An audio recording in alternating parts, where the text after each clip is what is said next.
Fascist সরকারের সময় রেখে যাওয়া সরকারের বকেয়া পরিশোধ করে চাহিদা মতো সার আমদানি করে সরবরাহ করা হয়েছে।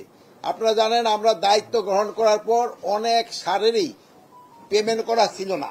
এই জন্য আমরা প্রথম দিকটা কিছুটা অসুবিধা পড়েছি, কিন্তু এখন আল্লাহ দিলে সব বাকি যেটা আছে সবকটা পেমেন্ট করা হয়ে গেছে। দেশে সারের কোনো ঘাটতি নেই। আগামী মৌসুমেও কোনো ঘাটতি যেন না হয় সে লক্ষ্যে আমরা ইতিমধ্যেই প্রয়োজনীয় পদক্ষেপ গ্রহণ করেছি। সার আমদানিতে সকল সিন্ডিকেট ভেঙে দেওয়া হয়েছে। বৈশ্বিক মূল্যের সাথে সামঞ্জস্য এখন সার আমদানি করা হবে। কৃষি জমি সংরক্ষণ কঠোর বিধান রেখে ভূমি ব্যবহার ও কৃষি ভূমি সুরক্ষা অধ্যাদেশ প্রণয়নের কাজ চলছে। আপনারা জানেন যে আমাদের কৃষি জমি কিন্তু দিন দিন কমেই যাচ্ছে। এটার জন্য আমরা একটা কৃষি জমি সুরক্ষা আইনও আমরা করে দেওয়ার চেষ্টা করতেছি, এবং এটা হয়তো আমরা করে দিয়ে যেতে পারবো আল্লাহ দিলে। কোনো অবস্থাতেই ফসলি জমি যেন নষ্ট না হয় এই ব্যবস্থা করা হবে। বর্ধিষ্ণু জনগণের খাদ্য পুষ্টি নিশ্চিতে কৃষি জমি রক্ষায় আমরা সর্বোচ্চ গুরুত্ব দিয়েছি। উদ্যানজাত ফসল, আম, কাঁঠাল, সবজি, আলু রপ্তানির নতুন বাজার সৃষ্টি হয়েছে। যদিও গতবারের থেকে কিন্তু আলু রপ্তানি অনেক বেশি হয়েছে, বাট এবার যেহেতু উৎপাদন অনেক বেশি হওয়ায় কিন্তু আলু কিন্তু কোল্ড স্টোরে অনেক রয়ে গেছে। এই মৌসুমে চীনের বাজারে আম রপ্তানির নতুন দিগন্ত সূচনা করেছে। এইবারে প্রথম মতো আমরা কিন্তু চীনে আম রপ্তানি করেছি, এবং আগামীবার থেকে আমরা মনে হয় কাঁঠাল রপ্তানি করতে পারবো আল্লাহ দিলে। এবং আমরা এই কৃষি পণ্যের জন্য নতুন নতুন বাজারও আমরা খুঁজতেছি। কৃষকদের ন্যায্য মূল্য নিশ্চিত করার জন্য সরকার একটা মনিটরিং টিমও করতেছে, এবং কৃষি বিতরণ, সেচ ও সার সহায়তাও অব্যাহত রয়েছে। অনেক কাকে বলে যে সারের মূল্য বৃদ্ধি, সারের কোনো ধরনের কোথাও দাম বাড়ানো হয় নাই।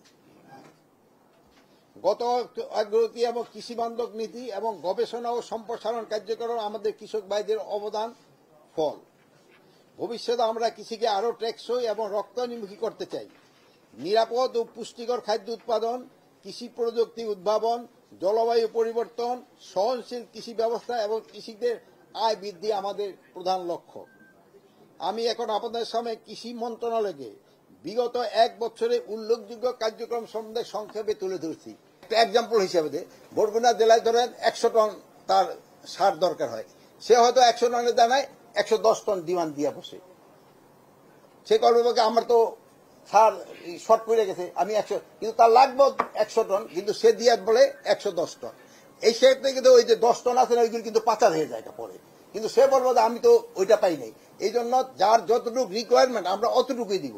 সে যদি বলতেও থাকে যে আমার একটু বেশি দেন, যেহেতু বেশি দিলে ওই সারটা পাচার হয়ে যায়। এইটা শোনেন, পেট্রোবাংলা যদি গ্যাসের দাম বৃদ্ধি করে তারপরে যে সার উৎপাদন হবে, বাট সারের দাম কোন অবস্থায় বৃদ্ধি পাবে না। আমি অন্তত যতদিন আছি সারের মূল্য বৃদ্ধি পাবে না। হ্যাঁ, কৃষি জমি সুরক্ষার আইনটা হলো খুব একটা ভালো প্রশ্ন করছেন। এটা নিয়েও আমাদের কাজ প্রায় শেষ। এটা ভূমি মন্ত্রণালয়ের আন্ডারে হচ্ছে।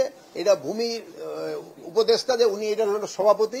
এটার ক্ষেত্রে আমরা নিয়ম করতে দিচ্ছি যে এটা জোনিং করা হচ্ছে, কোন জায়গায় 3 ফসল হয়, কোন জায়গায় 2 ফসল হয়, এবং কোন জায়গায় 1 ফসল হয়। 3 ফসল এবং 2 ফসল এলাকায় কোনো অবস্থায় কোনো ধরনের কনস্ট্রাকশন করা যাবে না।